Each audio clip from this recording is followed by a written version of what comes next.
The wild river in rural Virginia. Legends of ghostly railroad brakemen and Confederate soldiers. He's coming back with the lantern looking for his head. The light is actually the lantern. Strange glowing lights in the night.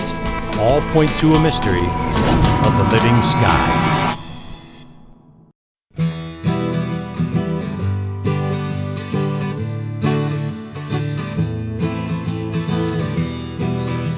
For decades, people have seen mysterious lights moving at night along this stretch of track in rural Virginia. Called the Cohoke Light by residents, the phenomena has inspired a range of legends that try to explain its source. But no one really knows what the lights truly are. I'm Scott Deschaine, and together we're going to explore the mystery of the Cohoke Light and its place among the history and culture of this area. Part of our investigation involves a simple yet revolutionary hypothesis. Like Earth's oceans, the atmosphere may provide a habitat for a wide variety of living creatures.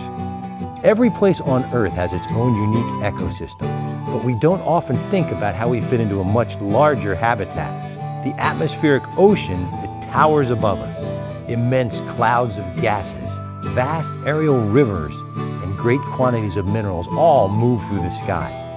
Almost everywhere we look in the sky, people see objects that resemble living things. Ball lightning, UFOs, and other aerial phenomena all mirror organisms that live in the oceans. We know that many forms of marine life create their own light. Scientists estimate that up to 90% of all marine organisms are bioluminescent. At hundreds of locations all around the planet, people see what they call ghost lights, spook lights, or mystery lights.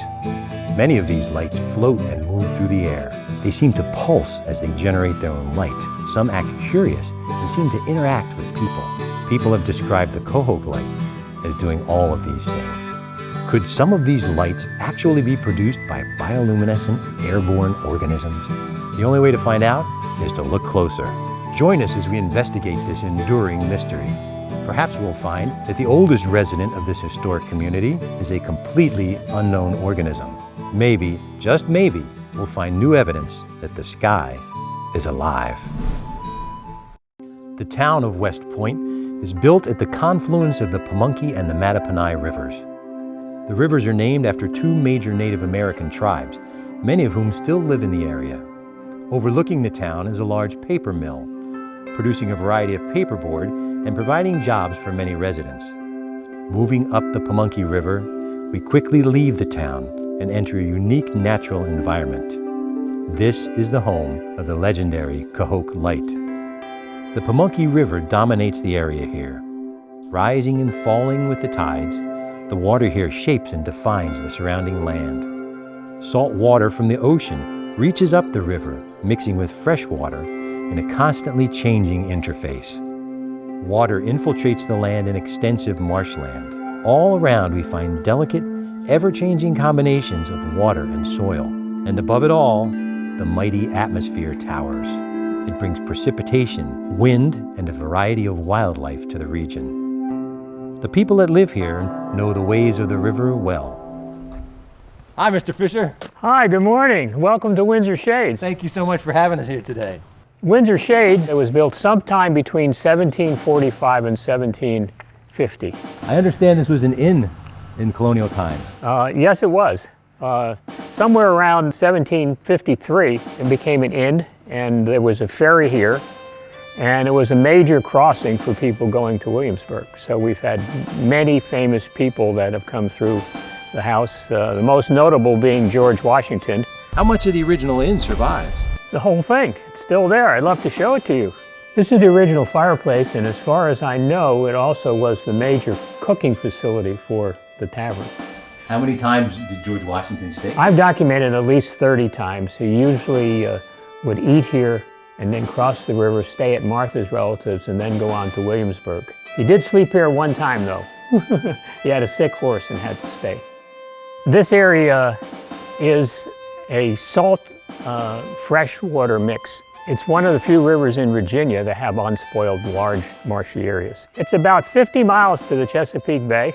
Salt water on the tide comes up and goes out. We see freshwater fish, we see saltwater fish that come up the river. In the spring, there are a lot of anadromous fish that come up from the ocean to spawn in the river. The Pamunkey is deep. We have areas, probably the average in the middle is 35 feet deep. It goes as deep as 60 feet. Tell us about the Cohoke Light. The Cohoke Light, that's interesting. When I moved here and told people where I lived, they'll say to me, "You live where the light was." And it was, no matter where I went and I told them where I lived, different people from all over Virginia knew about the light. You mentioned there were some legends behind the light. Yeah, there are two legends. The first one was the brakemen got off to check the train, and unfortunately the train rolled forward while he was down looking at the brakes, and it cut off his head. So one legend is that the headless brakeman has a lantern, which he's going up and down the tracks looking for his head. The second one was that there was a bunch of wounded Confederate troops that were put on a train, left Richmond, and the train never got to West Point. The feeling is that there was a ghost train, and that was what's causing the light. It's been an honor to speak with you and for you to share your history and your knowledge with us. I really appreciate it so much. Thank you. You're welcome. Willy Ernstes is Carl Fischer's friend. Spent a lot of time on the river. You know the river pretty well. Yes, sir. Know a lot of the rivers. There's something blooming in that marsh right there all year, even in frozen water. You mentioned that you had seen some kind of glowing organisms in the river. Yeah, when you disturb them, they glow fluorescent. You know, similar to the way a lightning bug does. They'll flash, but in the case of these things, if you touch them or disturb the water real close to them, they'll light up. And about what? They're about like the kind of pale greenish glow? They're pale greenish, bright pale, but not pale, bright greenish. Bright green? Yeah, you can see them a foot underneath water. The ones that you get with the prop right there, you might have 10 foot of them behind you lit up. Wow. One species right after another comes in. Have you ever seen the light? I've heard of the light, but I've never witnessed it. I look every time I go through that area at night, but I've never experienced it yet. Yeah. I've actually heard that it was a lantern, and that it was observable from a distance, but the closer you got to it, it disappeared. But several years earlier, December 22nd of 1982, I seen something out of the corner of my eye, on the left side, the riverside, and I turned and looked at it. And it was an object that was as big as a football field and about the same height as a football field is wide. And there was two or three rows of lights that were scattered. It was a moonlit night, but all I could see was the lights and the shape of it. And there was something that it was doing. It had a light that was going down to the water. And it looked like the water was coming up that lake, like they were drawing water out of the James. And that's enough for me to see. And Did you ever see anything like that before? No. That thing, it was completely silent. Nothing, you couldn't hear anything on it. What do you think that might have been? It's something that wasn't in this world. It's in this world, but it's not of this world. You're a hunter and a trapper, a fisherman. Well, if you were going to go look for the light, and you were approaching it like somebody, hunting to get a good look, what would you do? I'd be quiet and watch it a while before I even went near it. Yeah. Just keep your eyes open. Tory Dunn grew up on a farm near the tracks. Hi, Tory. Thanks so much for meeting us here. Hi, nice to meet you. We're on a private crossing that's between Sweet Hall and Cohoke. So the Cohoke Light is seen mostly on this particular stretch of track? And on this 2-mile stretch of track. But we're about the midpoint of the hot zone here, yes. Right? All right, let's go down here and take a look at this one piece of land that'll give us an idea of the type of habitat that's around the tracks. Okay. Tory, I'm seeing an awful lot of marshy land here. How far out does this marshy swamp go? We're in the springtime with all the rains. There's lots of streams and springs back here, and this all feeds into this swamp, and that feeds into a pond and through a spillway, and then that feeds to the Pamunkey River. So all this water in this big stretch of land is all connected Yes, to the Pamunkey River. yes. All right. Now, you can listen and hear. I'm hearing at least a dozen kinds of living things making noise out there. You mentioned something interesting about the noise and the light. And lots of times just before the light's going to flash on or come on, the swamp will go absolutely silent. And then you know something's about ready to happen. So let's hang out a little longer, wait until it gets completely dark, and see what we can see. I've seen the light my whole life, since probably grade school. Now, can you feel the difference? So as you're walking down, you'll feel the air temperature change, almost like you've walked through a doorway. I've seen the light so many times I can't remember how many. Initially, it was scary. When you're little, you're up here in the dark, the night noises, all the ghost stories. It was really scary. I've never seen the light. I've heard many stories from my father, grandparents, loved ones, things like that about this light that's on the train tracks that everybody comes down, watches the light, and it scares them to death. And I'm hoping to see it tonight so I can tell people at school and everybody else that I've finally seen the ghost light. So what are you going to do if you see a guy coming down the track? Well, I might have to outrun y'all and not outrun the light. All you got to do is outrun me. That's all you got. Sometimes you see it and it's small, like someone smoking a cigarette. Sometimes it's as if someone's walking down the tracks carrying a flashlight. Other times it's the size of a train light, and sometimes it's like a floodlight. It lights up the trees, the rails, the rocks. It will come on, then it'll go off, it'll come back bigger, it'll move forwards and backwards. Most often it's like a greenish, whitish, color, and sometimes it's red. It will sort of come down almost like it dropped out of the trees and blink on or off, and sometimes it'll gradually come down the track and then fade out. I've seen the jack-o'-lanterns, and they sort of are about the color of a kid's Halloween glow stick, and probably about the size, maybe a little bit larger, and they go through the tops of the trees. I love that name, the jack-o'-lantern. Yeah. My uncles used to see them years ago, and they called them jack-o'-lanterns. I don't know where the name came from, but that's what we've always called them. The light seems to react to people. If there are lots of people on the track making a lot of noise, sometimes you won't even see the light until they leave. And when the light is on and people jump up and down and start screaming and say, "There's the light," it will go out. After 9 p.m. at night is when the light is most prevalent. And on nights like tonight, when there's no moon, is when it's easiest to see.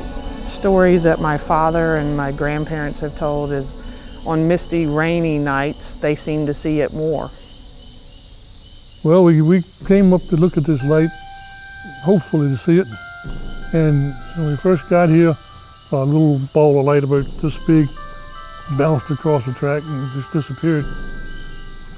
Thinking that was all of it, but it came back. And this next time it was further down the track, considerably. And it was about this size again. It appeared to start off in the ditch, but it just came right over on the center of the track and just went up and up the track. I mean, just in a matter of minutes, it was a mile from where it started. It started off about the size of a volleyball maybe, and it went on up to be this big around. Kevin O'Brien, our director of photography, has brought along an extremely sensitive camera that can sense very low levels of light. Which is about 250 times more sensitive than the normal camera that we're using here. Even though it's almost dark on the track, it's making it look like daytime in the viewfinder. Here I'm lighting a match. Here's how it looks to the conventional camera, and here's how it looks to the super sensitive low light camera.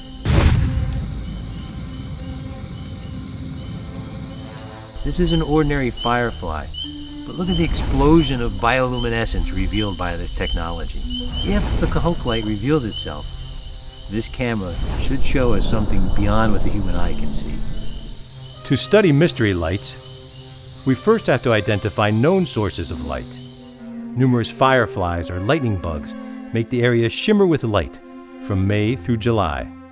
They move through the sky, in the trees, and on the ground. Here is how they look to the low-light camera. This long camera exposure shows numerous trails of light from fireflies. Airplanes fly through the night sky. We identify these by their engine noise, steady movement, and their regular blinking lights. Cars cross the railroad tracks on a road about a mile from our observation point. These move in a straight line at a constant speed. We can see whitish headlights and red taillights. This long camera exposure shows a car crossing the tracks, while two airplanes fly overhead. One flies across the sky, the other seems to fly toward us with its bright, steady landing lights on. At either railroad crossing, a light shines from a signal control box beside the tracks. These lights are directional. They can be seen straight down the tracks, but seem to disappear if you move to the side. And so we began our first watch. Over several nights, we saw many lights that did not match identified sources.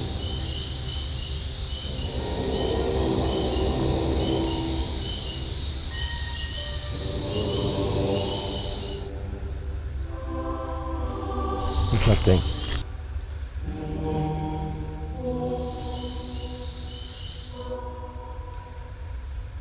In the top of There's something bigger than a firefly moving across the top of the tree. Oh, I see it. Did you see that?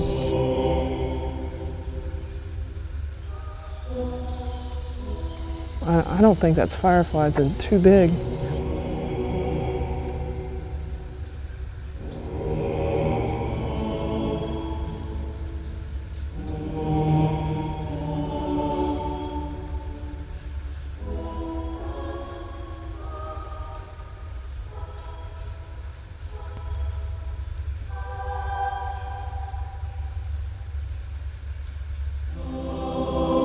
We just saw a pale green light glowing down the middle of the track here.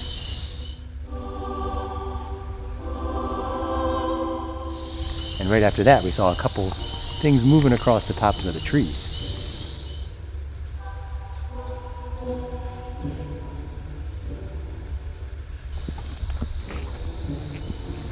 See, there's one here too. Yeah, there's a couple things up there.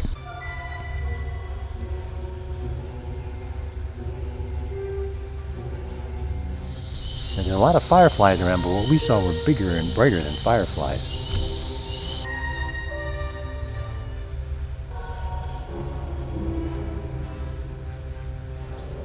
What was that? That's not Did fireflies. you see that other big thing up there that slid up?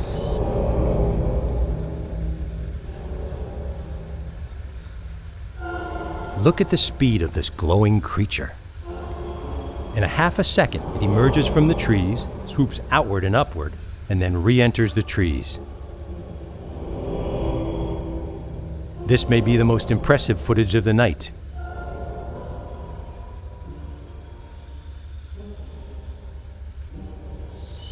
All right, so it's almost midnight, and we spent about 5 hours out here looking for the light.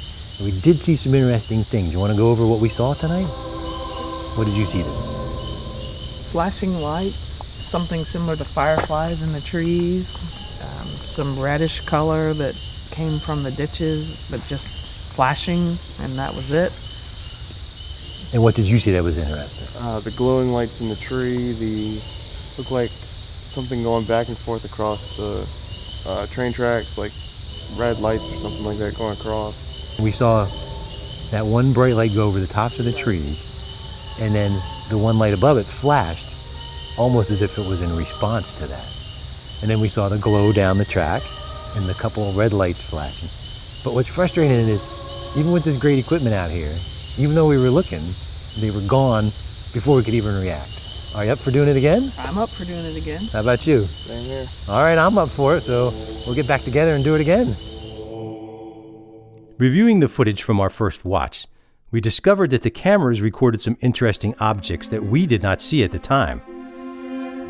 This object may be a shooting star, or it may be one of the glowing creatures entering the treetops from above.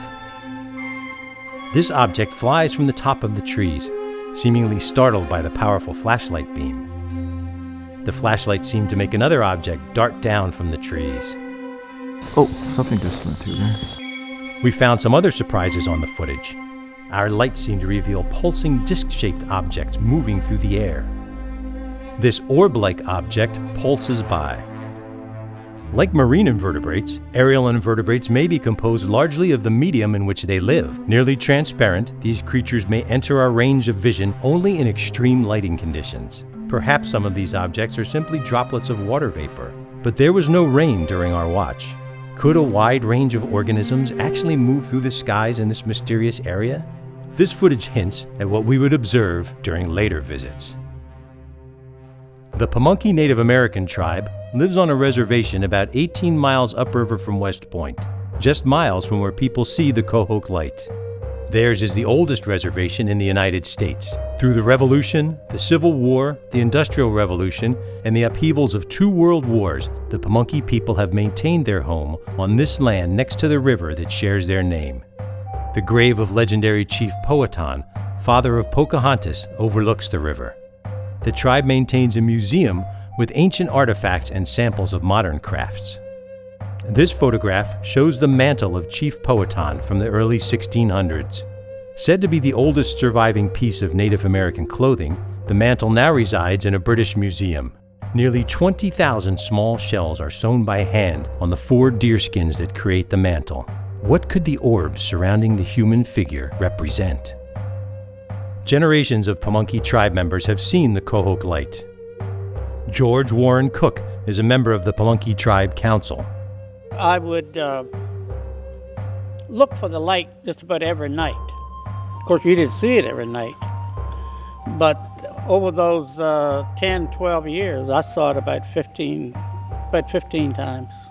3 of us from the reservation, we went there and we decided we would walk down the track down toward the light and wait to see if we could see it. Because the light was usually way down the track. And we walked down, way down, and we just sit around there talking. All of a sudden, the light just came right down on the track and ran right up to us. We didn't know whether to run or what to do, but the light came within, I say, 8 feet of us. And the thing just was up about my height. It was like this. And it was down on the track first. Then it came on up and right at us.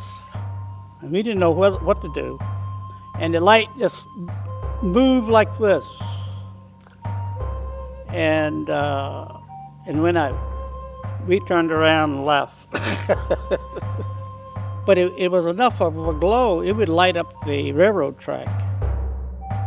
William Kirk Moore has a special connection with the Pamunkey land and the plants and wildlife there. There's this one time that stands out above most. The sky lights up down there. This is a sign that it's about to pop up. The atmosphere is real heavy. The crickets, frogs, dead silent. Light pops up. You don't hear nothing. It's getting brighter and brighter and brighter and brighter and brighter, and it's getting closer and closer and closer. It's closer than I've ever seen it before. I'm squinting now because it's that close.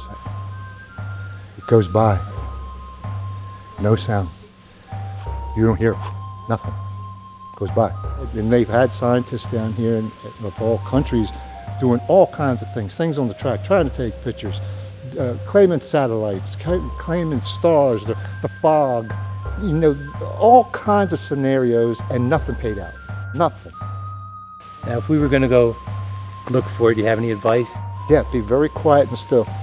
If you see a glow on the track and you hear the bullfrogs and crickets stop, it's that light. Allyn Cook-Swarts grew up on the reservation. She left for a while, but her life's journey has brought her back to her ancestral home. She and her sister encountered another strange object in the sky. And as soon as we turn, we see this bright light on the right side. And it was just in the woods, but above, where you would have to climb the But tree. it was to get right in. there at the pond. Yeah, and it went out like that, and then it came on to the other side, and then it went out. And we had to go through this little area, a little spooky area, go over the railroad tracks, get on the reservation. As soon as we got on the railroad tracks, I mean, as soon as we went over, it's huge. I mean, we're looking up. Didn't we roll down the windows? A little bit. A little bit to see if we could hear something. Nothing. Not one sound. And this thing is huge.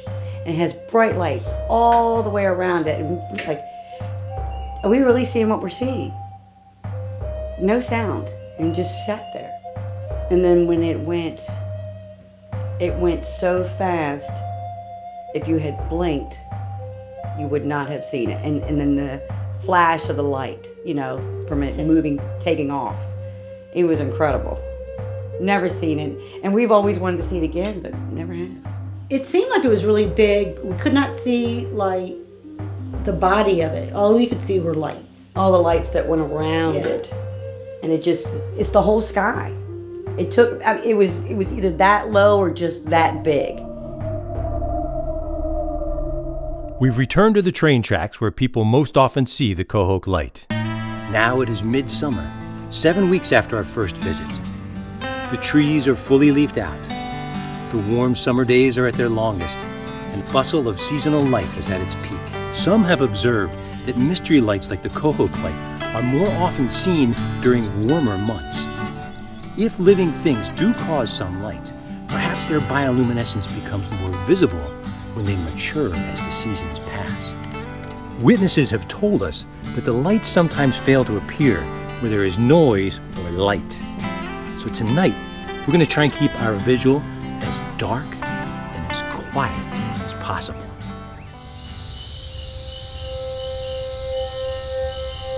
Numerous fireflies display a show of living light. They communicate with amazing speed. But other creatures also move through the night sky.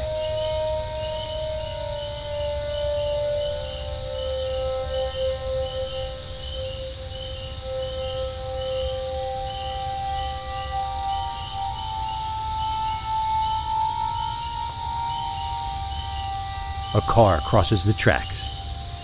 A plane flies overhead. Its presence seems to startle something from the tops of the trees. What's that? Do you see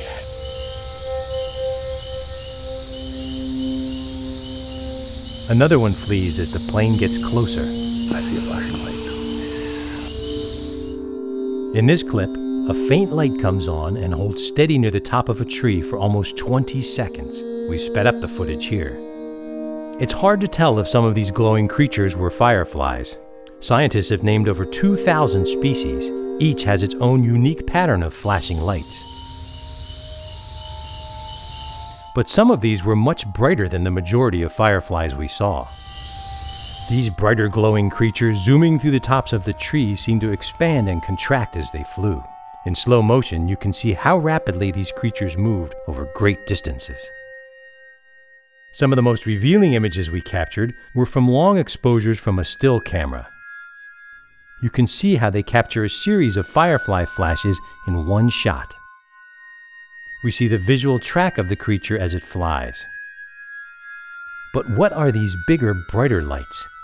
They move so fast, yet their light is so strong, it leaves an image in just an instant.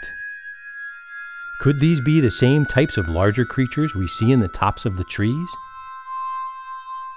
Then there was this light, moving around above the tracks. This light was so faint that we only saw hints of it with the naked eye, yet the camera gathered enough light to reveal its movements. Here we see it reacting as a car crosses the tracks. The car lights form the straight line of light in the picture. We can see the light pulse in intensity as it browses in the air. In this interesting clip, we see a light moving through the trees in the background. We also see a pulsing disc-shaped object in the foreground. This pulsing glowing disc swoops from the upper right of the frame. It seems to pause in front of the camera, momentarily hover, and then race off. It seems slightly larger than the orbs we saw on our first visit. In late June, we saw a brilliant world of living light and recorded some amazing mystery lights.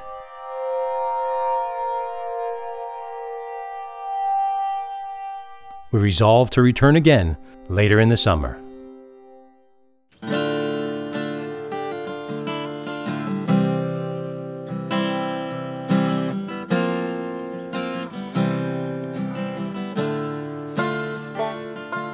If you go down to the swamps of East Virginia,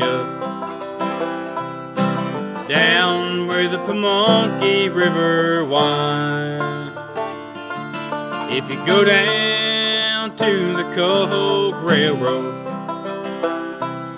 you just might catch a glimpse of the light. Ben Vincent and Brandon Slavey grew up in West Point and have lived in the area their whole lives. I heard about it as a kid, and then of course when I got old enough to get behind the wheel, one of the first trips you make is to the light.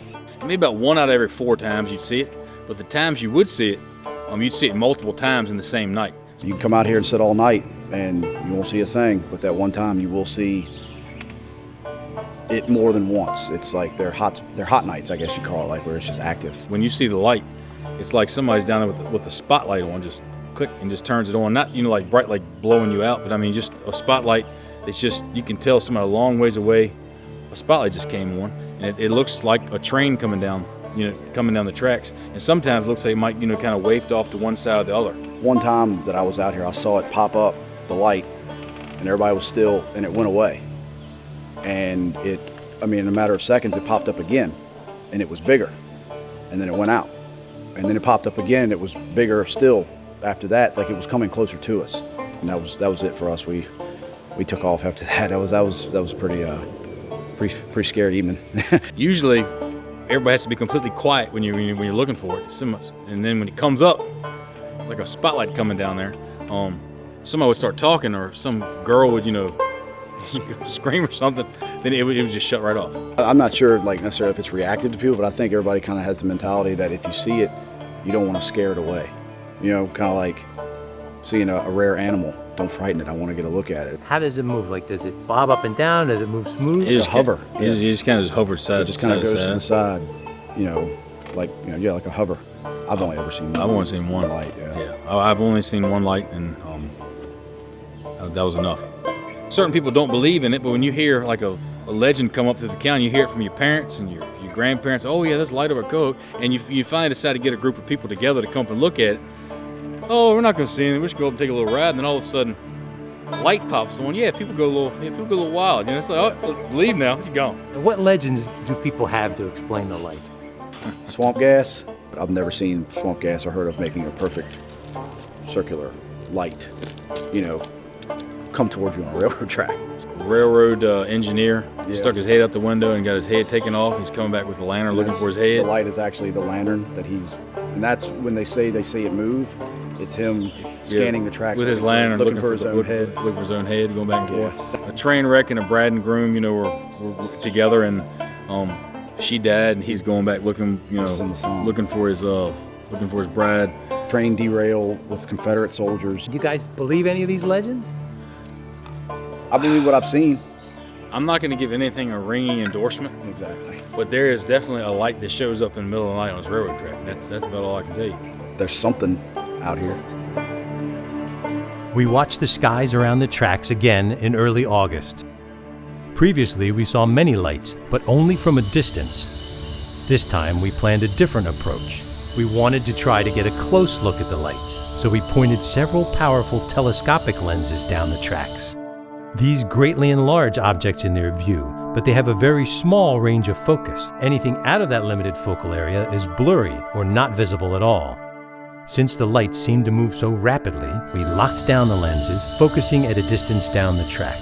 We hoped we would get lucky and that something would move into the small area of focus. We didn't notice anything during our long night watch. We wondered if we had wasted our time. We reviewed hours of footage, most of it black. We saw 2 small glimmers of light, so distant and faint that they provided no detail. But then, we saw something amazing. This self-luminous disc-shaped object shows up clearly in one frame of video. That means it flashed for just 1/30th of a second, faster than our eyes perceived. Just 1/3 of a second later, the object seems to have moved and now glows with a faint red light. About 30 seconds later, another object appears. It seems to flash for just 1/30th of a second and then flies away. After about a second, it seems to change shape and contract and seems to stop and turn in mid-air. It gives off just a faint light. Less than 1/3 of a second later, it glows with a faint red light.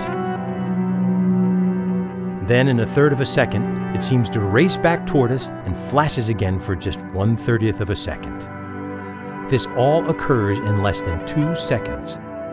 If we slow down, align, and loop the still frames of this object, we can try to analyze its movement through the air. Is this object signaling us or warning us, or is it using its light to hunt for insects on which it might feed? Look closely at the structure of this object. It has a circular, disc-shaped body. It has a well-defined outer ring. It displays what seem to be fine strands around the edges of the disc. The center of the object has a radial structure and seems to have some types of organs in the middle. Compare this object with a common moon jellyfish. Note the similarities in structure and texture. Here, we use digital lighting effects to try to reveal the structure of the object. There seem to be 2 sides of the object. This seems to be the underside, where a jellyfish would have its mouth and arms. This seems to be the smooth top of the dome shape. Remember that we were using no lights. This object is making its own light, like a bioluminescent jellyfish. It's hard to gauge the size of the object. However, considering the focal length of the lens and the possible distance from the camera, we estimate it could be from 2 inches to a foot wide. Could this be a more mature version of the flying disc-shaped objects we recorded on earlier visits? Is this object we recorded actually some kind of bioluminescent airborne creature? This nugget of gold among hours of footage gave us reason to keep watching. If our hypothesis about aerial invertebrates was correct, we hope to observe even bigger, more mature creatures near summer's end. It's mid-September, early fall. The easy living of spring and summer is long past. The winnowing process of heat and long days has made sure that any living creatures that survive now are the strongest, the smartest, the best of their generation. It hasn't rained here for several weeks, so all the vegetation is looking a little bit beaten and dry. Even the swamp right next to the tracks here is a little bit drier than it was, but there is still a lot of moisture there. As we began our watch near dusk, we saw an object race by the trees. It was so fast the camera barely recorded it. Could this be one of the fast, brightly glowing creatures we saw on earlier visits? We also filmed a bat in slow motion as it seemed to hunt for insects in a gap between the trees. Only later did we realize that our camera captured images we didn't even notice at the time. Look closely. You can see swarms of creatures flying around beneath the bat. We've enhanced the image using several different techniques. These don't appear to be insects. The camera's focus is on the trees and bat, and the objects seem to stay in the opening between the trees. Some of them seem to react and challenge the bat as it swoops down. We know that jellyfish and other invertebrates sometimes move in vast numbers. Could these be swarms of the translucent disc-shaped objects of which we caught glimpses on previous watches? We may have stumbled upon a new technique of studying life in the atmosphere. Using a high-speed camera under extreme lighting conditions might reveal an unseen world of life in the sky. As the night closed in, we saw several lighted objects moving down the track. By this time of the year, most fireflies were gone, so any lights had to be something else. This light flashed through the trees. This light slowly moved in the woods to the left of the track. Another light moved in the woods, but we weren't able to get it in good focus. Then suddenly, the woods and swamp got very quiet. And then we saw it.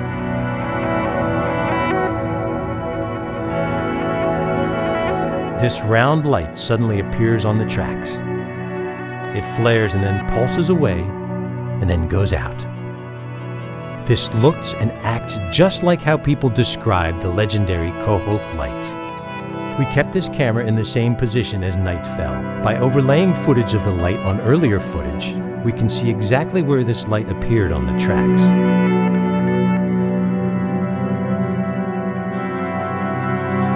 It smoothly floats in the air. Note how it flares out as it glows. It seems to briefly expand and change shape, and then contracts, glows brightly, and then disappears. Jellyfish can expand and hover almost motionlessly, and then quickly change shape and pulse away. Are we seeing similar movement in a glowing airborne animal? Although we waited hoping to get a better look, we didn't see it again. I wanted to see it closer, but in a way, I'm kind of glad it kept its distance. If we run the footage backward, you can imagine the light racing right up to you, as witnesses have described. We would return again before winter fell. It's late October, and we're back at the tracks to look for the light. When we first came here in early spring, the night skies were filled with living light from countless bioluminescent creatures. Observers have reported that some mystery lights seem to grow in size and brightness as the seasons progress. They peak in late fall, and then they disappear with the first killing frost. This parallels the life cycle of many invertebrates. They hatch in massive numbers. Predators and harsh conditions wipe out most, until only the strongest few survive. When winter comes, even these fall to the freezing weather. We have an interesting tactic we're going to try tonight. We actually created a loop of earlier footage of the light itself. We're going to place this down the tracks and try and use it as a bait to try and attract whatever is up there. Perhaps they'll be drawn to the light and come down and get a better look, and we can get a better look at them.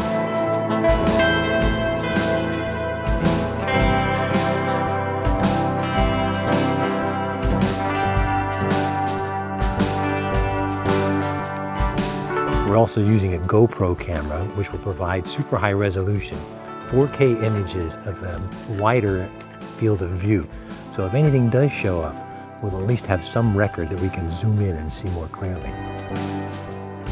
After setting up our cameras in bait loop, we didn't have to wait long. What was that? Did you see that light? Yeah. Did you see that light? What? There was a light in the...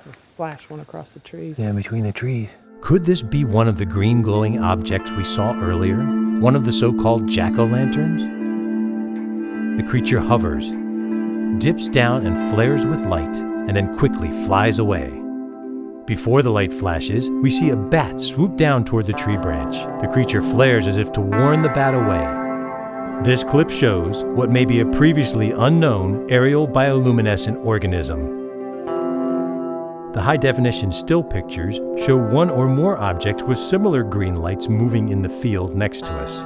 The camera also captured this object that flew overhead so quickly we didn't even notice. It darts out from a hole in the trees, swoops right above us, quickly turns and zips back to shelter. Perhaps it was trying to warn us off, like it did the bat. We recorded some other lights.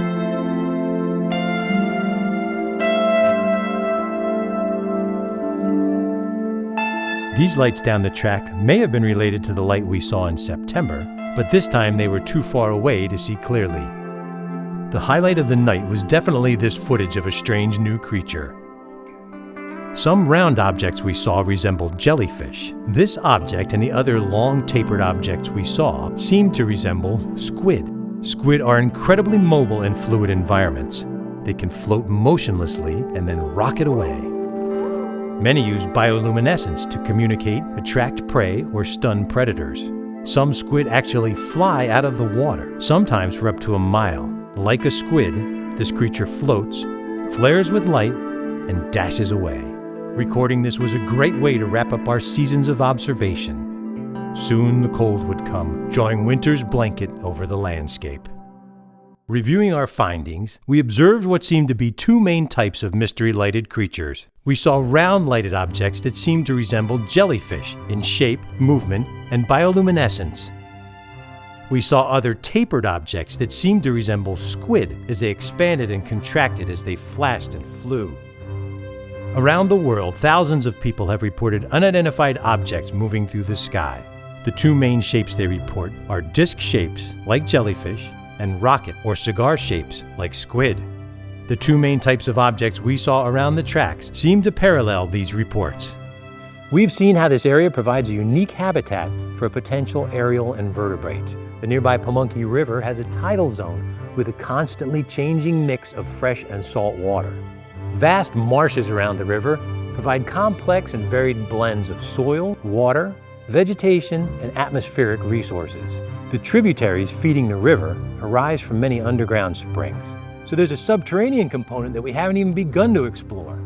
All these factors work together to create a rich range of ideal habitats for invertebrates that move between water, sky, and land. The Cohoke Light may be such an organism. Looking for the light has revealed many challenges, but has also suggested opportunities for further study. People see the light mainly along these tracks. Does it only occur here, or is it just most visible here due to the line of sight where the vegetation is cleared? The continuous observation of the area with unmanned cameras might better reveal the movements of individuals and populations. Ideal observation points could include not only the tracks, but also the surface of the swamps and the tops of the trees. We might consider expanding the range of observation. We might look upstream where vast forests are still relatively untouched by development, but the unique mix of salt and fresh water might not be present there. The possibilities are limited only by our resources and by our persistence. How badly do we really want to know the truth? I've lived here my whole life, and I've seen it my whole life, and there's so much history surrounding it.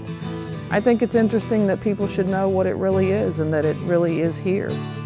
I've heard and I've read that there are many lights similar to that at different points around the United States, and other phenomena like that too. There's a lot of things. All around the world, people report mysterious lifelike lights. We've just begun to explore the sky as a habitat. What we see on the ground may be earthly points in a vast network of atmospheric life. Not limited by a skeleton, marine invertebrates can grow to immense sizes. We've recently found giant phenomena in the sky called sprites that resemble marine invertebrates. Perhaps the huge objects people have reported hovering over the waters here were mature creatures coming down to this unique area to spawn. The Cohoke Light is part of the heritage and culture of so many people in this special area of Virginia. Its historic roots may be even deeper than we suspect. Some people say the lights were seen a lot more in years past. Perhaps a changing environment has lowered their numbers. Development has altered the nearby riverfront. Lawns and fields have replaced native vegetation. Fertilizers, pesticides, and herbicides run into the waters. Hopefully the light will continue to awe future generations. As we seek new ways to explore the mysteries of the sky, remember the words of Willy Ernstes. Just keep your eyes open.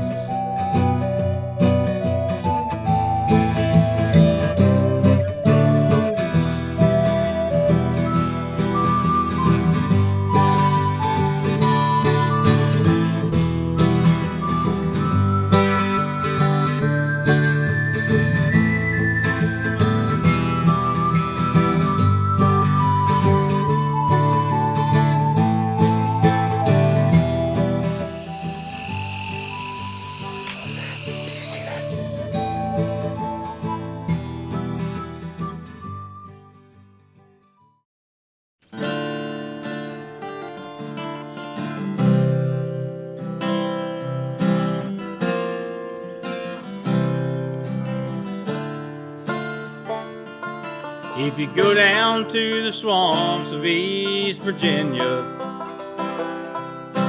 down where the Pamunkey River winds, if you go down to the Cohoke Railroad, you just might catch a glimpse of light. Long about the turn of the century, Paint Mount for the Terminal Hotel, a bride and groom were headed for vacation when a couple rode that train, jumped the rail. Some say it's just smoke from the swampland, some say it's a ghost train, a lonely ride. Some say it's just legend through the county. I say it's that groom looking for his bride.